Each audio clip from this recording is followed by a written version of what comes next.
according to recent government figures released this week, Nottingham is the 20th most deprived place in the country. Now, the decision's been made out of 327 areas across the country in the Social Deprivation Index, which is based on factors such as income, employment levels, education, health, disabilities and crime.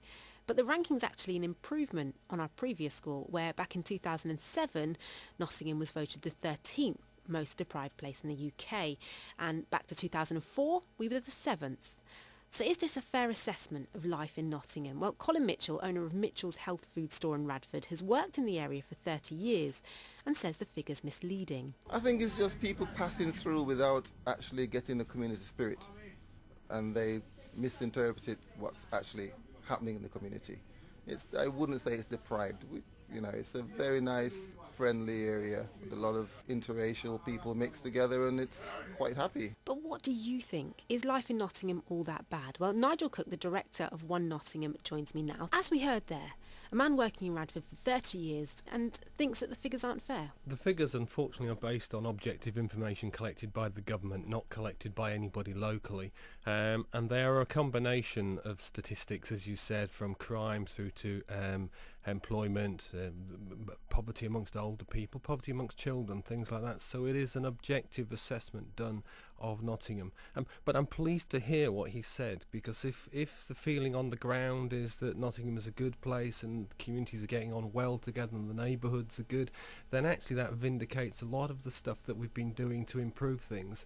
We're moving in the right direction, and I think from what Colin said, we can move further in the right direction. As you said there, the proof is in the pudding. We are clearly moving in the right direction and moving up the list as the years go on. Having said that, being the 20th most poverty-stricken place in the UK still isn't great, is it? No, it isn't great. We have to be much better than that. I mean, better in the rankings there are other sort of cities, urban areas similar to ourselves, but worse than us are places like Liverpool, Birmingham, Manchester, Blackpool, places like that clearly have major problems. We had major problems. Let's not downplay it. We still have difficulties and problems. There are still poor people in this city. But nevertheless, the work that we've been doing, our partners together, the police, the councils, the health service, the voluntary organisations and so on, are all moving us in the right way. The figures, perhaps, it could be said, are slightly misleading, because what they don't show is the difference of deprivation within Nottingham. And that's something that you at One Nottingham are working on. Yeah, that's absolutely right. I mean, some of the things that we've done is focused in some of the areas where there is some of the greatest disadvantage, and some of the things that really do have a big impact on the way that the government looks at us and the way that things like this come out. So, for instance, we all used to hear stories about high crime levels in Nottingham. Well, through introducing neighbourhood policing, through working with local communities and weeks of action and so on, we've actually got the best crime figures in the city that we've seen for 30 years. That's quite an achievement, and I think it's that kind of thing that people can really feel on the ground, because the communities feel safer, people get on better together, they see police walking on the street. What we have tried to do, and what we've done with our partners, is actually target some work. So we've got schemes called Getting Nottingham Working, where we've recruited local people to do local jobs with local employers. We've introduced training across the city. We've identified areas where people can get voluntary work experience and then be able to go on to get work from that.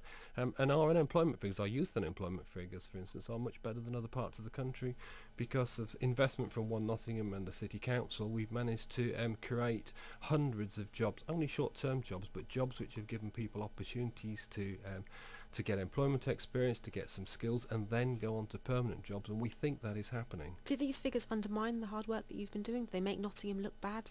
I wish they were better.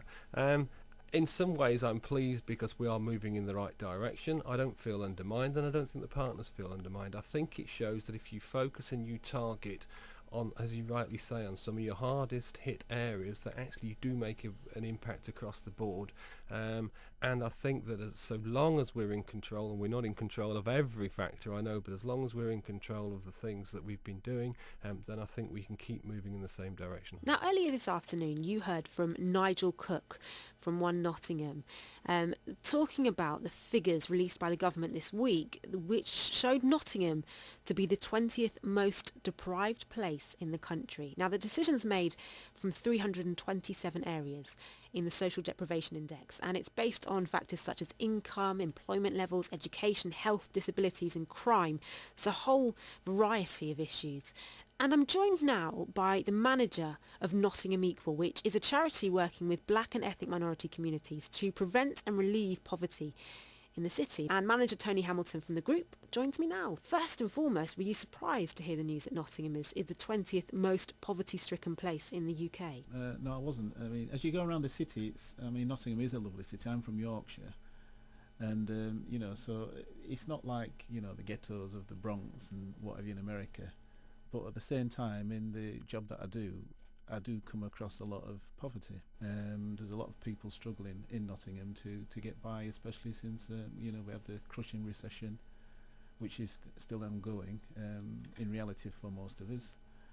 And in terms of the cuts which are being forced upon local government, that's another lot of pressure, and there's a lot of organisations going to the wall because they can't get funding. And are there problems which are specifically affecting BME communities in Nottingham more than other groups?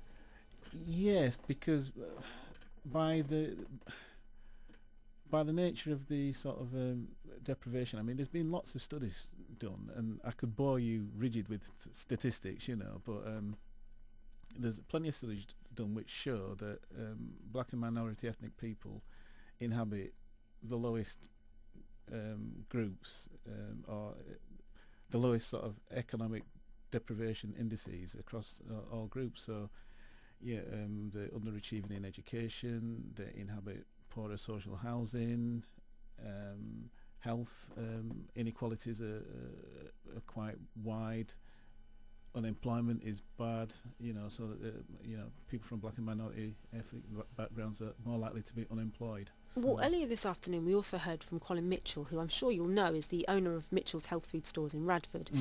And he talked about his thoughts that the figures were actually misleading, that they showed Nottingham up in a bad light, and that his experience of living and working in Nottingham, particularly in Radford for the past 30 years, is that it's a really happy place, and despite there being problems, poverty and deprivation and being named the 20th most poverty-stricken place in the country isn't helpful to Nottingham. What do you think about that?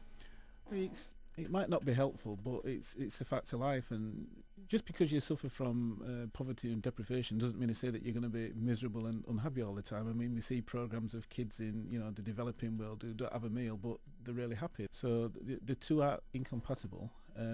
I don't think we should shy away from the facts, and the facts are that Nottingham is the 20th most deprived city. What would you say to people that would argue that it's not helpful to approach this problem along racial lines, that it's better to see it as we're all struggling and to do something for all of us? Yes, we're all struggling, but I think in terms of the BME groups who I work with, I think it's a case of sometimes because we are where we are, if we don't sort of help ourselves, who will?